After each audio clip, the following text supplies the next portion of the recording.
Hello and welcome to the channel. My name is Kevin and today we are going to be talking about why I think that this watch, the Boldr Expedition 2 Matterhorn, is the perfect everyday automatic watch. So the Boldr Expedition series of watches comes from the Singapore-based micro brand Boldr. Though these watches kind of evoke the design of supercompressor dive watches, they are considered field watches because the 1 series of the Expedition had an inner rotating compass bezel, which is a very common field watch complication that is famously present on notable field watches like the Seiko Alpinist. The 2 series completes the dive watch design by replacing the compass bezel in favor of a timing bezel. But I still consider it to be a field watch. So before we get any further, let's go over some of the quick specs. We have a case diameter of 41 millimeters, a case thickness of 14 millimeters. We have a lug width of 20 millimeters and lug to lug of 48 millimeters, which makes this very wearable. Inside the watch, the movement is a Sellita SW200-1. Automatic Swiss movement. It's got a water resistance of 200 meters and it's got a sapphire crystal. All these specs you can see printed onto the case back right here. Plus this very nice stamped or embossed case back design with a little boot like a footprint. So that really drives home that this is an adventure watch. I purchased this watch for a price of $599 USD off of the Boldr website back in August of 2021. Unfortunately, it does look like they are sold out right now, although they may reissue it in the future like they have done with the 1 series. So we have a black dial, black PVD coated case, got 2 screw down crowns, one to operate the inner rotating bezel and one to adjust the time and date. It comes on this nice black canvas strap with grommets in the adjustment holes and leather lined on the underside with genuine leather written here and Boldr's logo over here. This buckle is nice and I assume is PVD coated as well. Color matches the rest of the watch nicely. It is starting to show a little wear and tear. As you can see, it is fading a little bit.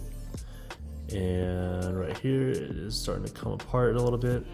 And this is because when you put on the strap, and when you're putting it through the keeper, this bend will cause some of the fabric to come undone over time. The adjustment holes though, they're not spaced very well. For me and my 7-inch wrist, this watch is either too loose or too tight. During the summertime, when it's high in humidity, my wrist will expand and the watch is fairly stable on my wrist, so that's not a problem. During the wintertime, however, it does become a problem and I usually switch it out for another strap.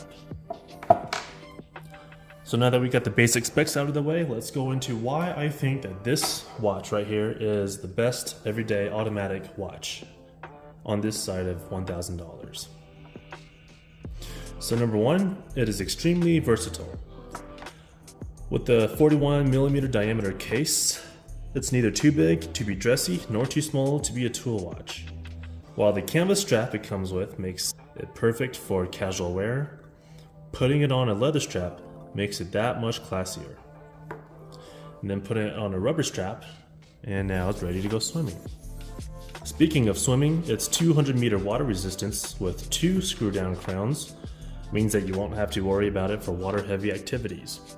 Its sapphire crystal will prevent just about all scratches, and its magnetic-resistant case will protect the movement's accuracy against magnetic fields up to 20,000 amperes per meter, or about 251.3 Gauss.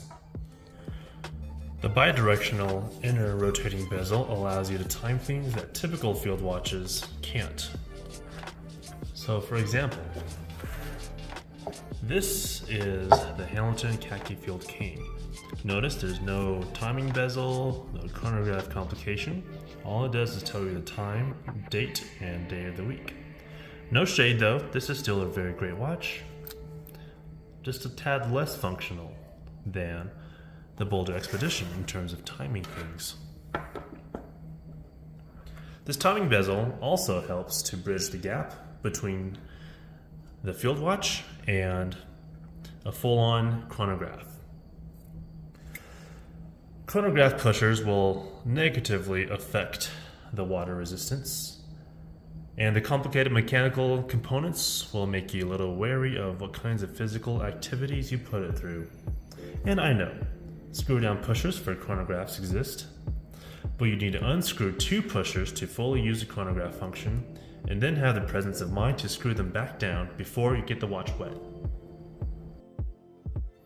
So there you have it. Those are the 3 reasons why I think the Boldr Expedition 2 Matterhorn is the best everyday automatic watch that you can find under $1,000. Now before I sign off, I am going to share some B-roll footage and photos that I've taken of this watch over the last nearly 2 years that I've had it, including a trip to Thailand. For an all-black watch, this timepiece is surprisingly photogenic. Just look at the way light reflects off of the ever so slightly domed sapphire crystal, and how the different layers of the dial will catch light and cast shadows in very interesting ways.